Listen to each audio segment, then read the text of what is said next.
비대위원장 선임과 관련해서 한 말씀 드리도록 하겠습니다. 이제 회의가 끝났기 때문에 오전 중에 직간접적인 방법으로 접촉을 해서 의사타진을 하도록 그렇게 하겠습니다. 그럼 대표님 발표는 언제쯤으로 보고 계신 거예요? 빠르면 의원총회에서 발표하도록 하겠습니다. 차기 비상대책위원장으로 정진석 국회 부의장을 모시기로 의원총회에서 결정을 했습니다. 이번에 새로운 비대위원장 후보를 물색할 당시에 제일 처음 떠오른 인물이 정진석 국회 부의장이었습니다. 그런데 정진석 국회 부의장께서 여러 가지 이유를 대면서 고사를 했습니다. 제가 3번이나 방에 찾아가서 설득을 했습니다. 그랬더니 4년 동안 끊었던 담배도 피우면서 처음에는 완강하게 거절하다가 조금 전에 3번째 찾아갔더니 마지막에 이렇게 승낙을 해 주셨습니다.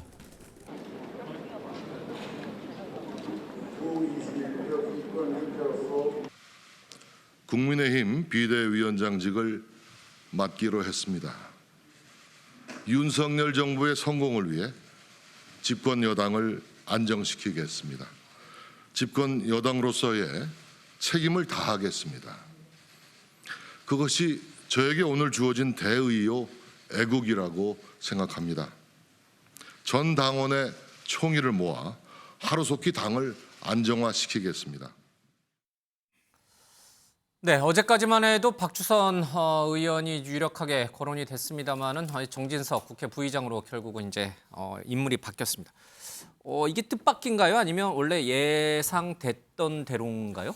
근데 어제까지만 하더라도 이제 박주선 전 국회 부의장, 이제 민주당 쪽에서 이제 사선을 하신 분이죠. 근데 유력하게 검토된 거는 사실인 걸로 저도 이제 들었습니다만 아마 본인께서 고사를 하신 것 같아요. 근데 굉장히 좀 아쉽습니다. 굉장히 괜찮은 카드라고 생각을 했거든요. 박주선 카드가요? 예, 그러니까 지금 좀 신선함이랄까요. 그러니까 이 영남 중심의 정당에서 호남 출신 인사를 당 대표 간판에 앉힌다, 이런 것도 굉장히 파격이고요. 그다음에 국민통합이라든가 동서화합이라든가 이런 명분도 있고 참 괜찮은 카드 생각했는데 본인이 아마 이제 당 사정을 잘 모르다 보니까 지금 이제 비대위원회라는 게 과도기적인 좀 위기 관리 체제 아니겠습니까? 그 특히나 이제 평상시가 아니고 위기관리 체제면 당의 구석구석을 잘 알고 인물의 면면을 정확히 파악을 해야지 거기에 맞는 맞춤형 솔루션을 제시할 수가 있을 텐데 그런 점에서 아마 본인이 좀 고사를 한 게 아닌가 그런 생각이 좀 듭니다. 민주당에서 건너오셔서 아직 국민의힘 내부 속속들이 좀 잘 모르시는 그렇죠. 게. 그러면은 이 주호영 비대위원장 전 비대위원장도 사실은 이제 새 비대위원장으로 유력하게 거론됐는데 세술은 세 부대에 담가야 한다라는 명언을 남기시고 안 맡기로 했어요. 그분은 속속들이 다 알잖아요, 국민의힘 내부를. 그렇죠. 근데 왜 안 맡으신 거예요? 글쎄요. 그래서 완전히 본인의 의사, 세수는 세부대에 담아야 한다는 본인의 의사가 반영된 것인지, 아니면 이른바 윤석열 대통령을 중심으로 한 대통령실에서 주호영 비대위원장이 다시 비대위원장으로 되는 문제, 이른바 재탕 비대위원장이라는 문제가 있었고 법적 인용 문제에 대해서 뭔가 좀 맞서는 듯한 모습을 보이는 것 아니냐. 그리고 또 민심을 설득하는 데 좀 약간 한계가 있지 않을까. 이런 우려가 반영돼서 오히려 대통령실에서 노사인이 나왔을 수도 있는 거죠. 윤석열 전 대통령이 죄송합니다. 자꾸 전 대통령이랑 전 비대위원장이랑 헷갈렸습니다. 윤석열 대통령의 뜻이 반영된 저는 그런 얘기가 대통령실 주변에서 흘러나왔었고요. 그래서 주호영 비대위원장이 그 흐름을 바로 확인하고 본인이 고사하는 모양새를 취했다라고 하는 것이 당 일각에서 흘러나온 얘기고요.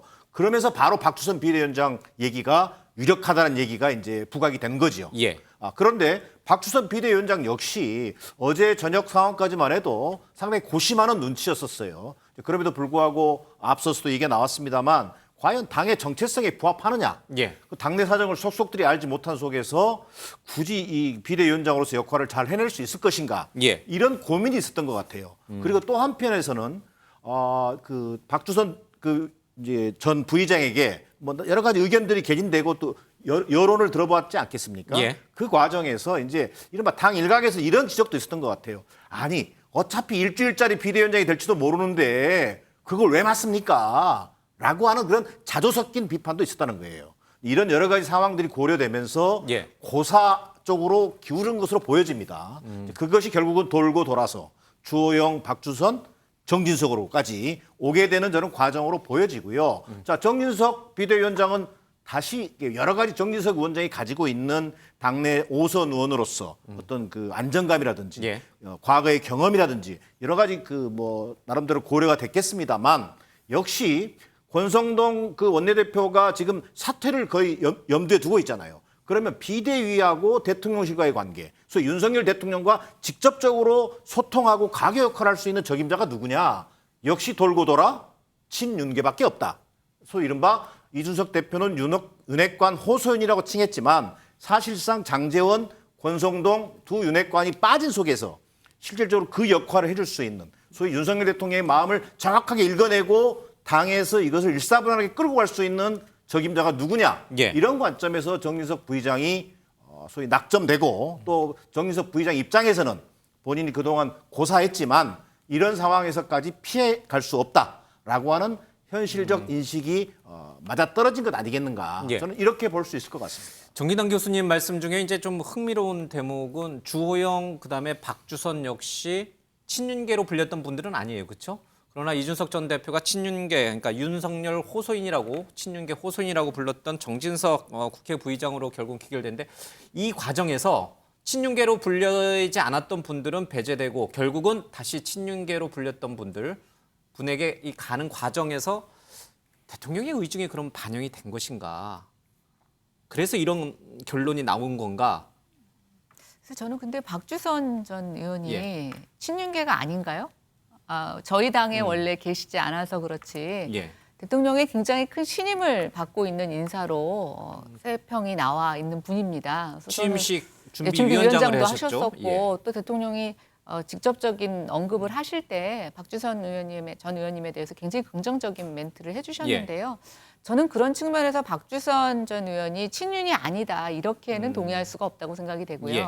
다만 지금 비대위라는 게 굉장히 좀 애매한 포지션을 갖고 있는 건 분명합니다. 예. 왜냐하면 박주선 전 의원이 거론될 때 이준석 대표가 가처분 신청을 또 하겠다고 얘기를 했죠. 예. 좋은 분이라고 인정을 하면서도 가처분은 계속됩니다라고 얘기를 하고 있습니다. 뭐 일명 세간에서 많이 말렸을 수도 있죠. 진짜 일주일짜리 비대위원장이 될 수도 있지 않겠느냐. 예.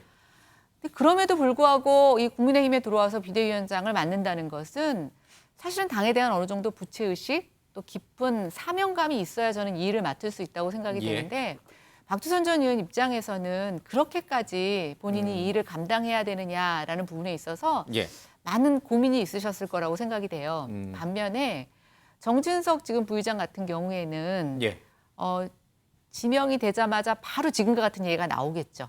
윤핵관 아니냐. 돌고 돌아 다시 윤핵관이냐? 네, 더군다나 이준석 대표와 그 우크라이나 가는 문제를 갖고 굉장히 또 SNS상에서 서로 날선 예. 공방을 했기 때문에 이준석도 대표를 자극하기 위한 것이 아니냐라고 하는 많은 비판의 여지가 있을 수도 있었다고 생각이 됩니다. 예. 근데 오늘 이 수락 기자회견을 보시면 독배라는 표현을 쓰시더라고요. 저는 뭐 독배까지는 그렇게까지는 생각 안 하지만 지금 비대위원장이 큰 권한이 없으면서 당의 여러 가지 혼란을 수습해야 되고 또 지금 이준석 대표가 하려고 하는 가처분 신청과 관련된 여러 가지 법적 리스크를 계속 안고 가야 되는데 그것에 맞서서 버티고 추진할 수 있는 능력을 가지려면 저는 그래도 당의 중진이 더 낫다고 생각을 하고 예. 있고 그게 대통령의 뜻이든 당 의원들의 뜻이든 저는 그게 다 합치된 결과라고 생각이 됩니다. 예. 그러니까 말씀하신 대로 이 당내 최다선 의원 가운데 한 분이시니까요. 정치적 리더십은 뭐 분명히 기대할 수 있을 것 같습니다. 다만 이제 이준석 전 대표가 윤핵관 호소인으로 명명한 터라 그 부분이 조금 이제 당내 어떤 반향을 불러올지가 좀 관건입니다. 일단 만장일치는 아니긴 했어요. 김웅 의원이라든지 허은하 의원은 좀 반대하신 것 같죠. 이걸 돌파할 수 있을까? 그러니까 당내 반대 여론이 어느 정도인지 모르겠어요. 그러니까 저는 이 정진석 부의장을 비대위원장을 지명함으로써 예. 저는 확실히 국민의힘이 이준석 지우기에 나섰다고 저는 생각을 하는 겁니다. 세기를 또 박았다. 그렇죠. 그러니까 예. 이준석 대표와는 다시 이제 뭐 봉합하거나 돌아올 수 없는 그런 다리를 건넜다고 봤기 때문에 예. 정진석 부의장을 임명함으로써 조금 더 확실하게 당의 국민의힘 내부의 그립을 잡고 조금 이제 비대위원장 체제를 예. 밀어붙이자 이런 판단에 섰던 것 같아요. 그리고 이제 정진석 부의장이 지금 사실 그 임명되는 과정에서 이렇게 놓고 보면은 중진들 중에 사실 그렇게 그러니까 썩 그렇게 대상에 오는 분들이 많지 않았던 게 왜냐하면 예. 지난번 의총에서도 중진 의원들은 상당히 비대위 체제에 대해서 조금 약간 좀 회의적이고 조금 우려 섞인 표명들을 많이 했고요. 또 바로 이어서 원내대표 선거가 또 있지 않습니까? 원내대표에 지금 나가시려는 분들은 또 비대위원장을 맡으면 안 되잖아요.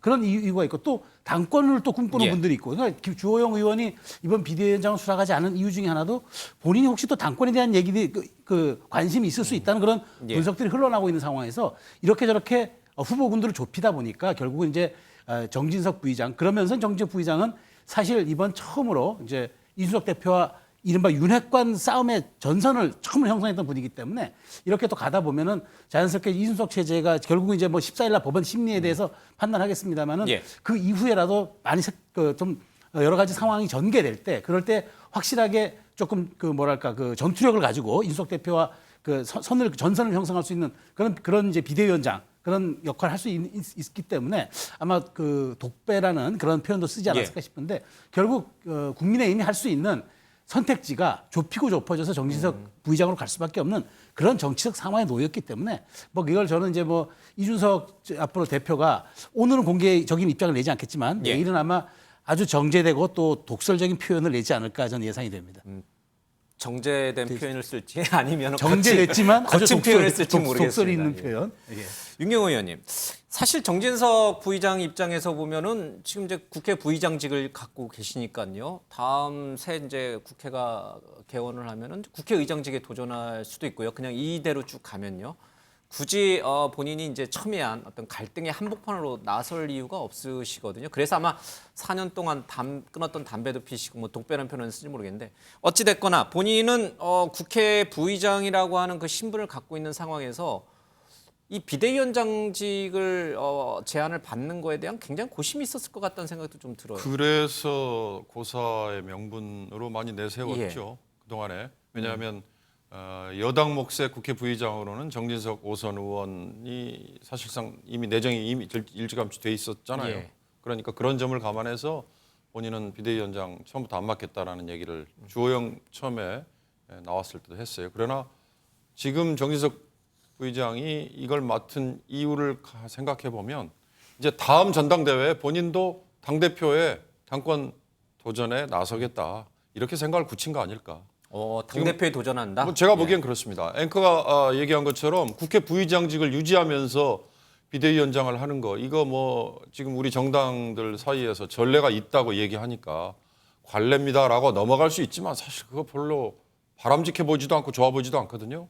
그러니까 이 문제를 굳이 역산으로 가자면 국회 부의장 역시 국회의장처럼 우리 정치 관행이 좀 제대로 가려면 예.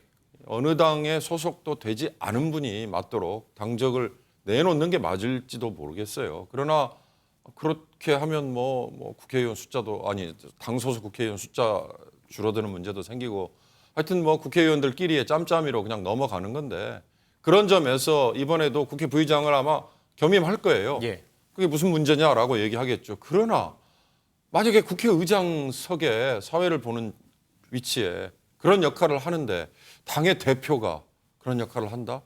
정말 이거 코미디까지는 아니지만 정말 웃기는 거 아닙니까? 얼마나 사람이 없으면 도대체 이런가? 더군다나 집권 여당인데. 그러니까 그런 점에서 저는 이번 정진석 비대위원장 인선 역시도 제가 보기에는 이건 윤석열 대통령의 낙점이에요.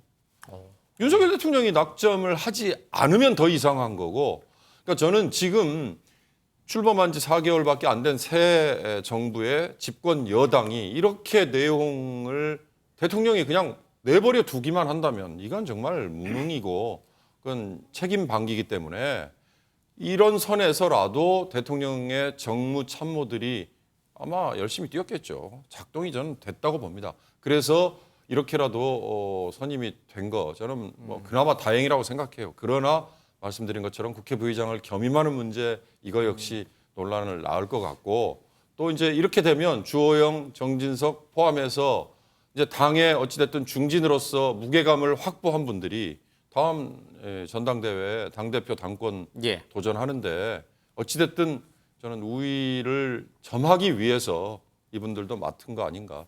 주호영 전 비대위원장이 이번에 다시 세술세부대 얘기하면서 안 맡은 거는 다음 당대표를 위해서 본인이 어찌됐든 그래도 염치를 좀 차린 거 아닌가. 전 그런 생각을 해봅니다. 근데 요거 하나 좀 제가 얘기를 할게요. 그 무당적인 국회의장을 대신해서 그 국회 사회를 볼 수도 있는 국회 부의장이 당적이 있고 그 당의 대표를 맡는 게 좀 문제 아니냐. 일리가 있는 지적인데요. 근데 우리가 보자고요. 그런 식으로 논리를 피게 되면요. 대통령도 당적을 가지면 안 되죠. 예, 대통령. 그리고 우리 국회의장이 당적을 안 갖기로 한 게 그때 제가 알기로는 이제 김대중 정부에서 뭐 국회개혁 차원에서 그렇게 된 거고요. 그리고 우리가 미국을 보자고요. 미국 상원의장이 누구죠? 부통령입니다. 하원의장이 펠로시잖아요. 당적이 없습니까? 있어요. 그러니까 그걸 가지고 그거 자체가 아주 뭐 심각한 문제가 있다. 이렇게 얘기하는 건 좀 지나친 논리다. 이렇게 보여집니다. 알겠습니다. 이 새 비대위원장이 이제 추인이 됐고 박수로 이제 지명이 됐습니다. 임명이 됐으니까 이제 남은 건 이제 새 비대위원들을 꾸려서 당 지도부를 구성하는 거겠죠. 자, 그렇게 되면은 권성동 원내대표의 역할은 이제 끝나는 건가?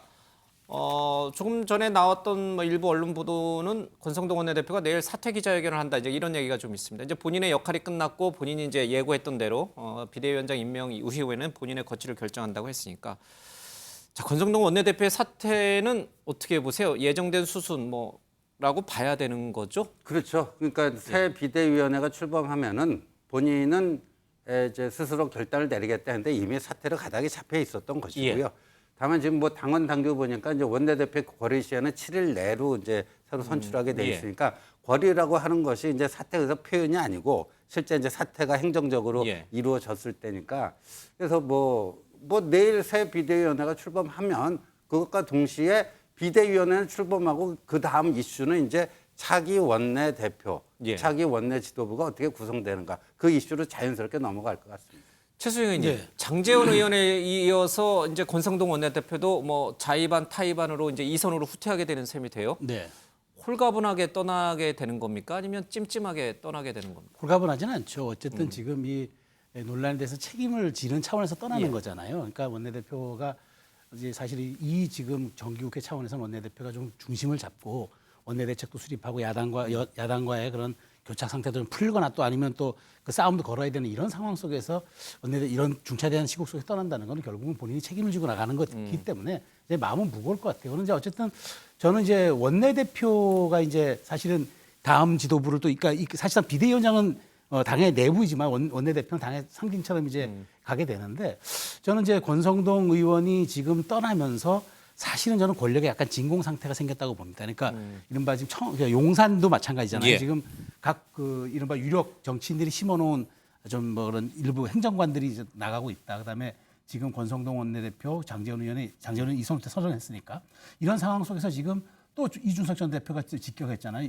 윤상현 의원을 신핵관이라고 또 이제 지칭한다거나 이런 타겟팅을 하는 것 같은데 지금 약간 보면 권력의 진공 상태라 다음에 선출되는 원내대표가 비대위원장 말고 비대위원장은 사실은 정진석 국회 부의장이니까 어떤 수습의 역할을 하겠지만 새로운 원내대표가 어떻게 좀 말하자면은 진용을 꾸리고 또 여러 가지 라인업을 짜느냐에 따라서 굉장히 좀 힘을 갖고 갈 수 있는 그런 사람이 될 수도 있고 아닐 수도 있는데 저는 차기 원내대표가 지금 모은 계파가 말하자면 좀 계파라고 표현하기 좀 그렇긴 한데 어쨌든 모든 사람들이 좀 그 분화되어 있는 그런 지점 속에서 굉장히 자기 세력화를 도모하기 위해서 사람을 빌 것 같아요. 그래서 7일간의 어쨌든 그 원내대표 선거가 상당히 앞으로 국민의힘 정치 지형도를 예측할 수 있는 그런 상황이 되지 않을까 예상합니다.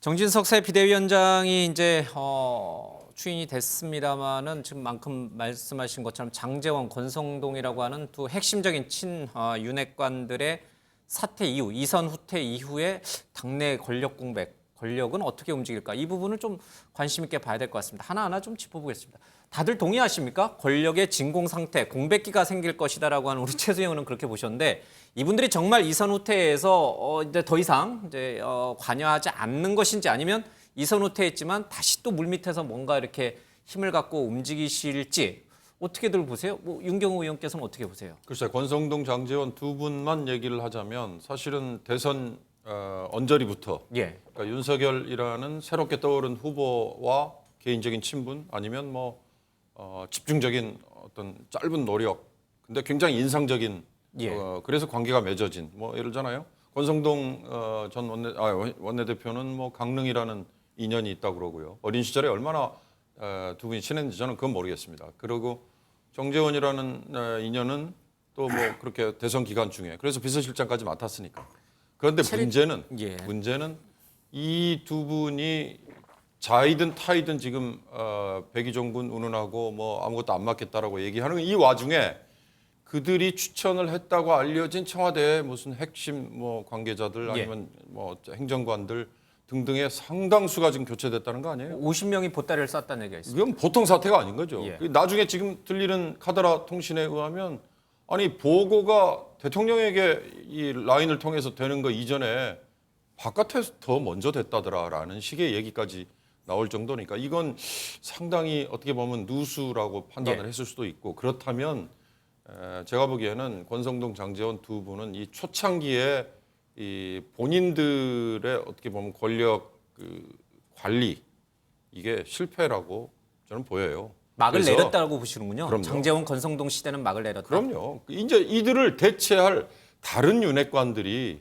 나타나겠죠. 새로운 2막이 열린다. 그렇죠. 그게 구체적으로 누구냐 실명 그거는 이제 윤석열 대통령의 의중이 실려야만 가능하고 또 하나는 그동안에 몰랐던 아까 권성동 의원과 윤석열 대통령이 어린 시절에 무슨 강릉에서 같이 자랐던 인연이 있었다라고 하는 것처럼 또 어떤 낙마했던 어느 장관처럼 40년 지기야. 나는 옛날부터 굉장히 친했어. 라든가 이런 이 국민들이 잘 모르는 또 인연을 들고 나와서 내가 사실은 윤핵관이야. 이렇게 하는 분들이 나올 거예요. 그게 권력의 속성이에요. 그리고 윤석열 대통령 입장에서는 여의도라는 여당 지금 뭐 115석이죠. 이 여당의 본인의 의중을 대신할 당연히 대리인 역할을 할 사람이 있어야죠. 그거 없으면 더 이상한 거 아니겠어요? 어떻게 정무수석을 교량 역할만 시켜가지고 이게 돌아갈 수는 없는 거니까 당 대표가 그런 역할을 해주면야 가장 좋지만 지금 이런 와중이기 때문에 그런 점에서 저는 새로운 윤핵관이 나타나는 건 시간 문제일 것이다 그렇게 봅니다. 그러면 새로운 윤핵관이 누구냐? 그거를 가늠해 볼 수 있는 것은 새 원내대표가 누가 되느냐 이것만 보면 되고 있는데요. 새 원내대표 되는 사람이 장제원, 권성동을 이제 대체하는 제2막의 주인공들이 되는 건가요? 뭐 이번에 비대위원장도 저는 그런 점에서 윤 대통령의 의중이 이분은 원래 이제 분명히 호소인으로 불렸으니까. 실렸다. 아니, 호소인이라는 건 이준석 대표가 전 명명한 거니까 호명한 그냥 거니까. 조롱 섞인 얘기인 거지. 그걸 우리가 자꾸 얘기해서 그걸 알겠습니다. 잣대로 삼는다는 건 그건 옳지 않다. 자칫 잘못하면 우리의 시각이 없는 거나 마찬가지고요. 아니 정말 아니할 말로 윤석열 대통령이 가장 신뢰를 하는 사람이 따로 있을지 어떻게 알겠어요. 그런 점에서 아니 꼭 그게 개인적으로 어려서부터 인연이 있는 사람만 신뢰를 한다. 이거는 아니겠죠. 알겠습니다. 자, 이 또 흥미로운 이제 해석을 윤경호 의원께서 내주셔서 장제원, 권성동 의원의 시대가 이제 1막으로 저물고 윤석열 정부의 이제 2막 여당 내 이제 핵심 권력 2막이 이제 시작이 됐다라고 얘기를 하십니다. 그러니까 지금 뭐 신윤핵관으로 불리는 윤상현 의원도 좀 있고요. 뭐 여러 분들이 이제 원내대표에 나설 텐데 이건 역시 윤석열 대통령의 뜻이 의중이 반영이 돼야 된다라고 지금 보시는 거죠? 저 우리 김현우 의원은 어떻게 보세요? 일단 집권 여당이지 않습니까? 예. 대통령과 뜻을 다르게 한다라고 하면 집권 여당이 어떻게 이 국정을 운영하는 데 같은 그 조력자가 될 수 있겠습니까? 그래서 저는 뭐 그것 너무나 당연한 일이라고 생각이 되는데요. 그동안은 이제 윤 대통령께서 정치를 이제 입문하신 지가 얼마 안 되기 때문에 예. 정치권하고의 개인적인 인연이라는 것이 사실 이제 아주 그 전부터 알았던 인연이든가 아니면 예. 이제 대선 출마를 결심하고 나서 만난 분들 중심으로 이루어졌지 않습니까? 그래서 지금도 인사가 다 그런 중심으로 인사가 이루어졌던 거라고 예. 보여지는데요. 저는 이제 이번에 장제원 의원, 권성동 원내대표의 이제 좀 뒤로 물러나는 것과 또 대통령실에 지금 이분들이 추천한 인사들이 지금 다 빠져나오면서 아까 말씀하신 대로 이제 2단계가 접어드는 건 분명한데 저는 이제 2단계에서는 대통령께서도 어느 정도 이제 경험이 있으시잖아요. 예. 그다음에 정치권에 대한 일종의 의원들의 면모도 보셨을 거라고 생각해요. 그러면 지금까지는 개인적인 인연이었다면 저는 앞으로는 여태까지 봐오신 경험을 바탕으로 해서 일을 잘할 것 같은 사람을 본인의 새로운 신임을 주는 사람으로 등장시키지 않을까라는 생각이 들고, 그런 면에 있어서 2단계에 우리가 일명 윤핵관으로 불리는 인사들은 조금 다른 면면일 거라고 생각이 되고, 최근에 대통령의 의중이 원내에서 주로 초재선 의원들한테 많이 쏠린다라고 하는 기사들이 나오고 있습니다. 그러니까 중진 의원들은 아무래도 대통령이 갖고 있는 정치에 대한 좀 부정적인 인식에 있어서 정치 경험이 많다라는 거, 또 지금 뭐 당권을 중심으로 해서 또 좀 생각들이 많아질 것인데, 초재선 의원들 경우에는 어떤 대통령이 생각하는 국정 철학을 같이 한번 의지를 갖고 해볼 수 있다라고 판단하실 수 있을 것 같고요. 그런 측면에서 대통령의 관심은 원내에 있는 초재선 의원에 쏠릴 거다. 저는 이렇게 생각이 됩니다. 예. 새로운 차기 원내대표는 일 잘하는, 이제 앞서 얘기했던 이제 뭐 장제원 의원이나 권성동 원내대표 어떤 사적 인연과는 좀 거리가 먼 일 잘하는 분으로 아마 윤 대통령이 내심 이제 낙점을 할 수도 있다, 이렇게 보고 있군요. 그러면은 그분이 누구일까요? 언론에 지금 거론되고 있는 분들이 좀 있습니다. 지금 4선에 윤상현, 김학용 의원이 좀 있고요. 3선에 김태호, 김상은, 박대출, 조혜진 의원이 있고, 그리고 지금 이제 우리 김현애 의원께서 초재선 중에 꼽자면은 뭐 이철규 의원을 빼놓을 수 없죠. 예, 윤핵관을 불렸던 분. 이 가운데 새 원내대표가 있을까요? 새 원내대표라는 게 갑자기 어느 날 갑자기 떨어지는 건 아니잖아요. 이 중에 윤심이 실릴 만한 분이 누가 있어요? 저는 충분히 있다고 보여지고요. 누구요? 결국은 제가 어떻게 다 예단하겠습니까? 지금 호명했지 않습니까? 이 중에 저는 있어 보이고요. 예. 이 중에 있어 보이고, 결국은 이제 앞서 윤경호 의원도 얘기했습니다만, 소위 국정운영 취임 100일 동안의 국정운영의 난맥상, 그다음에 당내 혼란, 예. 이것에 대한 책임을 지고 윤핵관 그룹은 퇴조하는 것이 맞다. 그리고 그것이 내일 권성동 원내대표 기자회견, 사퇴 기자회견을 통해서 일단락되는 측면은 분명해 보인다. 예. 자, 그러나 그렇다고 해서 권력 공백이 생기느냐? 저는 권력 공백이라는 것은 뭐 집권 여당에게는 있을 수 없는 일이다. 기본적으로 차기 원내대표 선거, 그다음에 지금 정진석 비대위원장에게 주어진 제1과제가 뭡니까? 또한 조기 전당대회를 통한 지도부의 정상 체제화잖아요. 결국은 조기 전당대회를 통한 당대표, 그다음에 원내대표 선거, 이런 일련의 과정을 통해서 새로운 당을 이끌어갈 리더십을 만들면서 이 권력이라고 하는 것은 다시 이렇게 리셔플 될 수밖에 없는 상황이다. 자, 그러나 추석 이후 국면에서는 이제는 윤석열 대통령이 더 이상 핵관에 의해서 정치를 한다라는 것들은 평가받아서는 안 된다. 오롯이 국정 운영의 중심축은 대통령이라고 하는, 대통령이 주도해서 국정을 끌어간다라고 하는 이미지로 가야지, 또 다른 핵관들이 나오는 방식은 저는 국정 운영에 도움이 안 될 걸로 보여집니다. 예. 제가 이제 국민의힘 내부의 차기 원내대표가 누가 될지 이렇게 정 교수님에게 여쭤본 거는 조금 잘못 여쭤본 것 같아요. 우리 정 교수님 이제 민주당 쪽이나 바깥에서 이제 큰 그림을 보시니까 우리 신지호 의원하고 최재형 의원께 여쭤봐야 돼.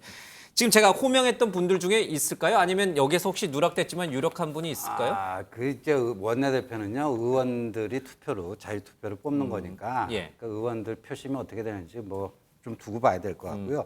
제가 이거 하나만은 말씀드릴 수 있는 게, 집권 1년차 정권 교체된 새 신정권의 집권 1년차 정기국회는요. 이게 이제 국회의원 임기 4년 아닙니까? 유일하게 공격을 할 수 있는 그런 해입니다. 집권 1년차 정기국회가 왜 중요하냐면은, 더군다나 그 당시에 이제 박근혜 전 대통령 탄핵으로 인해서 대통령 취임일이 2월 말에서 5월 초로 바뀌지 않았습니까? 그러면 국정감사라고 하는 것은요, 지난 1년 국정에 대한 평가입니다. 그렇게 보면은 윤석열 정부 4개월과 문재인 정부 8개월이 국정감사의 대상이 됩니다. 그래서 집권 여당으로서는 보통은 이제 수비하고 방어하는데 그 전전긍긍하는 경우가 많은데, 이번에는 이런 게 있어요. 그래서 굉장히 유능한 원내대표가 좀 나왔으면 좋겠다. 굉장히 유능한 대표. 그러니까 방어도 잘해야 되지만 또 공격도 효과적으로 하면서 이제 윤석열 정부의 전 정권과의 어떤 차별성도 국민들에게 호소력 있게 잘 부각을 시키고 하는 그런 점에서 그 판단하지 않을까 싶고요. 그러면 선수가 좀 높아야겠네. 경륜이 좀 있으셔야겠네. 뭐 선수도 선수지만 선수는 없다고 다 뭐 능력 있다고는 저는 생각 안 합니다. 예. 그러니까 그만큼 뭐 지략과 열정과 추진력과 이런 것들을 두루두루 갖춰야 된다는 생각이 들고요. 그다음에 이제 뭐 그 핵관 뭐 근데 참 그 이준석 전 대표가 아주 그 참 못된 용어를 만들어 갖고 이 윤핵관. 근데 이제 문핵관이라는 용어는 그 사람이 안 만들었잖아요. 예. 근데 우리 역대 얘기 보면 그 청와대 핵심 관계자는 이렇게 얘기했다. 그러니까 본인 실명 안 밝히고 익명으로 기자들 앞에 서서 뭔가 브리핑할 때는 항상 기사에 청와대 핵심 관계자, 청와대 고위 관계자는 이렇게 얘기했다. 그런 사람도 우리가 무슨 문핵관, 뭐 문재인 청와대는 문핵관, 뭐 문고관 그렇게 불렀습니까? 근데 여기서 이제 그런 거고, 그러니까 항상 어느 정권이건 대통령하고 가까운 그런 좀 그 실세들, 예. 뭐 핵심 관계자들이 있는 거고, 자꾸 이제 핵관이라는 용어에 매몰돼 가지고 정치 현상을 분석하려고 그러면요 매번 빗나갈 거라고 봅니다. 매번 알겠습니다. 하나만 더 짚고 이제 다음 이슈로 좀 넘어가도록 하겠습니다. 지금 정진석 새 이제 비대위원장이 이준석 전 대표를 만나겠다고 얘기를 하셨어요.